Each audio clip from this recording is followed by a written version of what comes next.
Lasagne செஞ்சு family அசத்தலான்னு பார்த்தோம்னா அப்போ தான் இந்த பசங்களுக்குள்ளே சண்டை வரும். எனக்கு சீஸ் கம்மியாக இருக்குது, பீஸ் ஷேப்பாக இல்லை அப்படின்னு சொல்லி சண்டை போடுவாங்க. அதுக்காகவே நம்ம இன்றைக்கி கப்பில் எப்படி லசானியா செய்கிறதுன்னு பார்க்கலாம். ஸ்டவ் ஆன் பண்ணி பேனில் 4 டேபிள் ஸ்பூன் பட்டர் போட்டுக்கோங்க. பட்டர் நல்லா உருனதுக்கப்புறம் 4 டேபிள் ஸ்பூன் மைதா ஆட் பண்ணிக்கோங்க. ஸோ அந்த பட்டரும் மைதா மாவுமே வந்து நல்லா ஒன்றோட ஒன்று கலந்து வரணும். அது வரையுமே நீங்கள் விஸ்கை வச்சு நல்லா மிக்ஸ் பண்ணிக்கோங்க. உங்களுக்கு இதில் ஃபுல்லாகவே நம்ம வந்து விஸ்க்கு தான் வச்சு செய்ய போகிறோம். அதுதான் உங்களுக்கு கட்டி தட்டாமல் வரும்.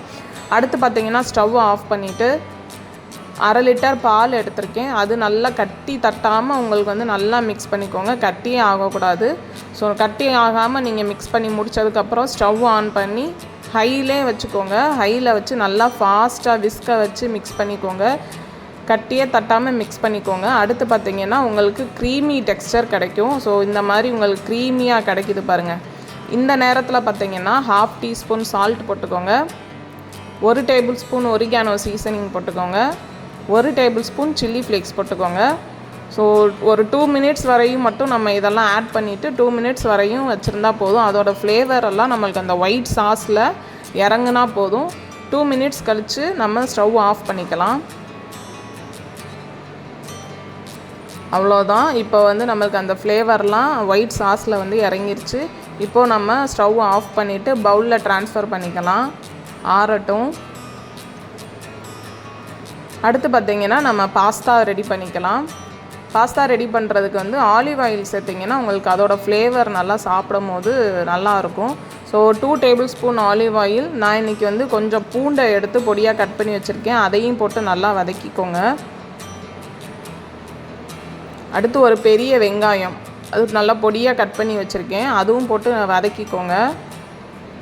நல்லா ப்ரௌனிஷ் ஆகிற வரையும், வெங்காயம் நல்லா ப்ரௌனிஷ் ஆகிற வரையும் வதக்கிக்கோங்க.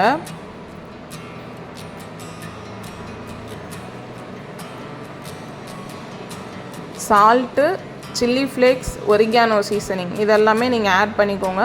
ஸோ உங்கள் டேஸ்ட்டுக்கு ஏற்றா போல் நீங்கள் ஆட் பண்ணிக்கோங்க. ஏன்னா நம்ம ஒயிட் சாஸ்லேயே வந்து இதெல்லாம் ஆட் பண்ணிக்கிட்டதுனால உங்களோட டேஸ்ட்டுக்கு ஏற்றா போல் ஆட் பண்ணிக்கோங்க. அடுத்து 1 டேபிள் ஸ்பூன் பெப்பர் ஆட் பண்ணிக்கோங்க. இதெல்லாமே சேர்த்து நல்லா வதக்கிக்கோங்க.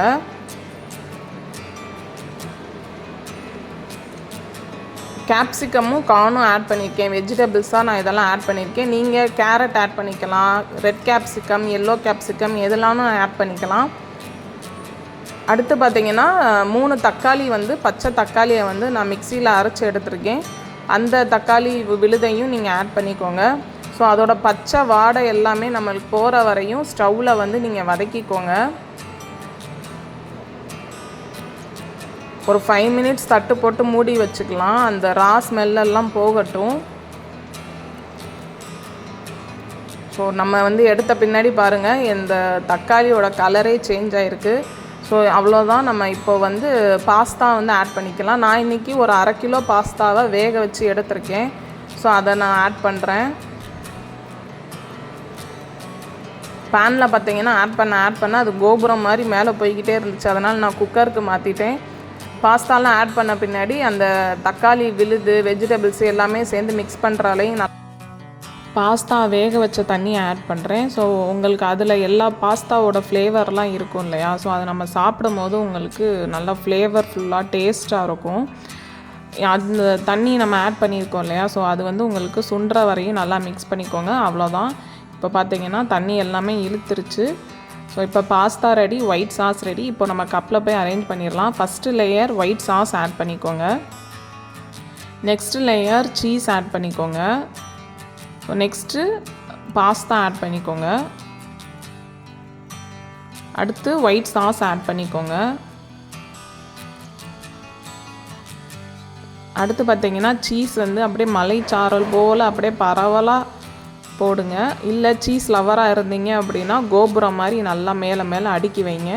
பாருங்கள் நான் ரெடி பண்ண வச்சு கப்பு பாருங்கள் ஃபுல்லாக லேயர் பை லேயராக வந்து உங்களுக்கு தெரியுது. White sauce, cheese, pasta full அவ்வளோதான். இதுக்கப்புறம் நீங்கள் வந்து 180 டிகிரி செல்சியஸில் 25 மினிட்ஸ் பேக் பண்ணி எடுத்துக்கோங்க. நம்மளோட கப் லசானியா ரெடி. ஸோ இதை நீங்கள் அப்படியே கொண்டு போய் ஒவ்வொரு ஆளுக்கு ஒவ்வொரு கப்பு கொடுத்தீங்கன்னா எந்த சண்டையும் இல்லாமல் நல்ல நிம்மதியாக நம்மளுமே நிம்மதியாக சாப்பிட்லாங்க. பாருங்கள் எவ்வளோ சீஸியாக, அவ்வளோ சாஃப்டாக, சாப்பிடவே அவ்வளோ அமேசிங்காக இருந்துச்சு. அந்த சீசனிங், காரம், சீஸோடு சேர்த்து சாப்பிட அவ்வளோ அமேசிங்காக இருந்துச்சு. கண்டிப்பாக நீங்களும் ட்ரை பண்ணி அசத்துங்க. இந்த வீடியோ பிடிச்சிருந்துச்சுன்னா லைக் பண்ணுங்கள், ஷேர் பண்ணுங்கள், சப்ஸ்கிரைப் பண்ணுங்கள். நம்மக்கிட்ட பார்த்தீங்கன்னா ப்ரௌனி ஆர்டர்ஸ்